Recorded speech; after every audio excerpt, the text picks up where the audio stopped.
ప్రభుత్వం ఏర్పడి 18 నెలలు కావస్తుంది. కూటమి ప్రభుత్వం ఏర్పడిన తర్వాత ఈ రాష్ట్రంలో ముఖ్యంగా అనంతపురం లాంటి కరువు జిల్లాలో అత్యంత నిరాదరణకు గురైన రంగం ఏదైనా ఉందంటే వ్యవసాయ రంగం అని చెప్పక తప్పదు. ఈ కూటమి ప్రభుత్వంలో ఏది కానీ ఈరోజు ప్రభుత్వం కావచ్చు, లేకపోతే అధికార పార్టీల యొక్క ప్రజాప్రతినిధులు కానీ ఏనాడు రైతుల గురించి మాత్రం ఆలోచన చేయలేదు.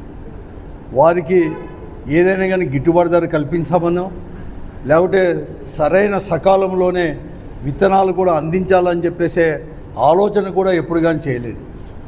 ఎప్పుడు ఈ 1.5 సంవత్సరంలో కూడా ప్రతి సీజన్లో కూడా వ్యవసాయదారుడు అనేవాడు కూడా ఈ ప్రభుత్వకు అధికార పార్టీ ప్రజాప్రతినిధులు నిరాదరణకు గురైనారు కూడా.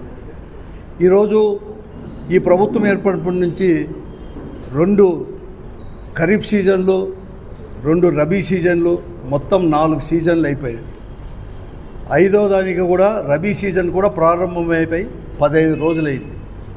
ఏనాడు కూడా ఈ 4 సీజన్లో ఇప్పుడు వచ్చిన రబీ సీజన్లో కూడా ఏనాడు కూడా విత్తనాలు కూడా రైతుకు కావలసిన విత్తనాలు సకాలంలో అందించిన పాపాన కూడా పోలేదు. ఎరువులు అందించలేకపోయారు సకాలంలో. ఎరువులు ఎక్కడా లేని విధంగా కూడా మొట్టమొదటిసారిగా కూడా బ్లాక్ మార్కెట్కి కూడా తరలించినారు ప్రజాప్రతినిధుల యొక్క ఆధ్వర్యంలోని. గిట్టుబాటు ధర అయినా కూడా కల్పిస్తామని చెప్పి ఆలోచన చేయరు. ఎక్కడ కానీ ఏ పంటకు కూడా గిట్టుబాటు ధర కూడా ఎక్కడ కానీ ఇవ్వలేకపోయారు.